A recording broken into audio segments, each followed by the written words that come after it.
Central government ने बीमा कंपनियों में विदेशी निवेश की सीमा को 74% से बढ़ाकर 100% करने वाले विधेयक को मंजूरी दे दी है। अब इसके बाद इसको संसद में पेश किया जाएगा और संसद में भी अगर यह बिल पास हो जाता है तो भारत की बीमा बाज़ार में दुनिया की बड़ी इंश्योरेंस कंपनियों की एंट्री आसान हो जाएगी। विदेशों की बड़ी बड़ी कंपनियां भारत में निवेश करेंगी और भारत में अफोर्डेबल और सस्ते इंश्योरेंस प्रोडक्ट्स मिलने शुरू हो जाएंगे।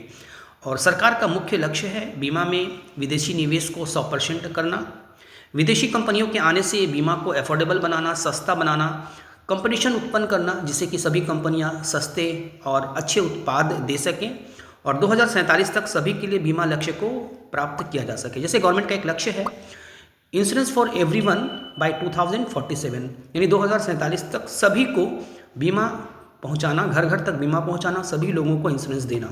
तो इस लक्ष्य की प्राप्ति के लिए भी सरकार ने ये कदम उठाया है। अब इससे क्या होगा कि आम लोगों को सस्ता बीमा, अच्छी सेवाएं और ज़्यादा ऑप्शंस मिल सकेंगे।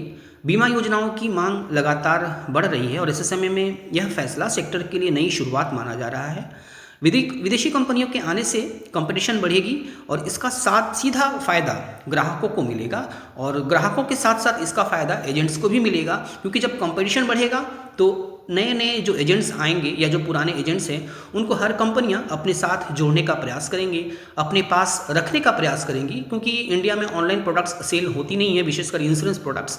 तो एजेंट्स की भी मांग बढ़ेगी, एजेंट्स के लिए भी कंपटीशन बढ़ेगा और अच्छी सुविधाएं कस्टमर्स को भी मिलेंगी और एजेंट्स को भी मिलेंगी। तो इस प्रकार से दोनों के लिए ये हितकारी होगा, केवल कस्टमर्स के लिए ही हितकारी नहीं होगा। कस्टमर्स को तो अच्छे प्रोडक्ट्स मिलेंगे ही, सस्ते प्रोडक्ट्स मिलेंगे, अच्छी सेवाएं मिलेंगी, लेकिन हर कंपनियां नए एजेंट्स को जोड़ने का प्रयास करेंगी, जो उसके पास एजेंट्स हैं उनको बेहतर सुविधाएँ प्रदान करेंगी और इस प्रकार इससे एजेंट्स को भी लाभ होगा।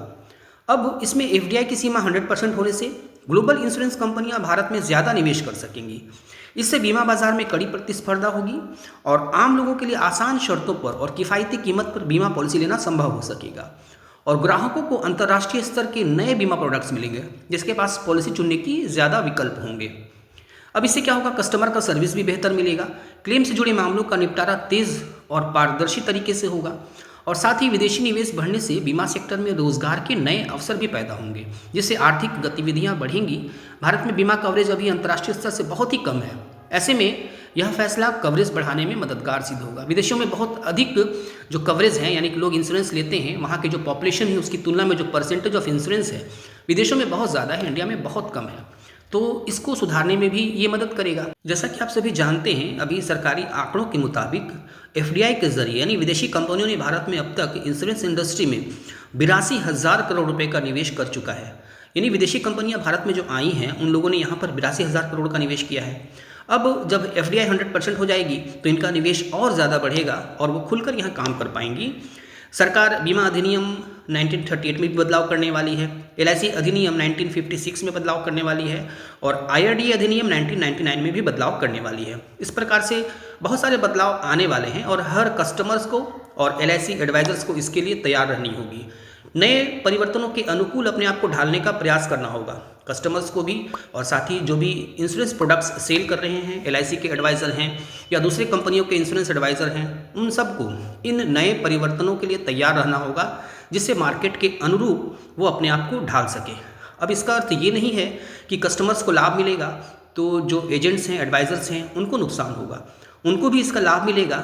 जब मार्केट में ग्रोथ होगी, लोग इंश्योरेंस प्रोडक्ट्स लेंगे तो वो एजेंट्स के थ्रू लेंगे और इसका लाभ इनडायरेक्टली एजेंट्स को ही मिलने वाला है। तो एजेंट्स को भी अपने आप को तैयार करना होगा कि किस प्रकार से बदलते वातावरण के अनुरूप अपने आप को ढाल सकें और जो नए नए बिल आ रहे हैं, जो नए चेंजेस आ रहे हैं, उसके अनुकूल अपने आप को ढालकर मार्केट के अनुरूप तैयार कर सकें। ऑनलाइन प्रोडक्ट सेल करना सीखें, ऑनलाइन जो जितने भी काम हैं, जितने भी वर्क हैं, क्लेम प्रोसेस और सर्विसेज हैं, पॉलिसी सर्विसिंग है, ये सारे ऑनलाइन करने का प्रयास करें, तब भी आप मार्केट में टिके रह पाएंगे, वरना आपको मार्केट से आउट हो जाना पड़ेगा। तो इन नए परिवर्तनों के लिए एजेंट्स को तैयार रहना चाहिए और एलआईसी के जो भी एजेंट्स हैं उसकी सहायता के लिए यह चैनल फाइनटेक गाइड हमेशा सबसे आगे रहेगी और आप इसका लाभ तभी उठा पाएंगे जब आप इस चैनल को सब्सक्राइब करेंगे। तो इसको ज़रूर सब्सक्राइब कर लें और बेल आइकन को ऑल पर सेट कर दें, जिससे जो भी वीडियो अपलोड हो तो आपको उसका नोटिफिकेशन प्राप्त हो जाए। और इस वीडियो को अन्य एजेंट फ्रेंड्स के बीच ज़रूर शेयर करें और इसको लाइक करना बिल्कुल न भूलें। आप यदि कोई प्रश्न पूछना चाहते हो तो कमेंट कर सकते हैं। यदि उत्तर शॉर्ट में देना संभव हुआ तो ज़रूर आपके प्रश्नों का उत्तर दिया जाएगा। Thank you.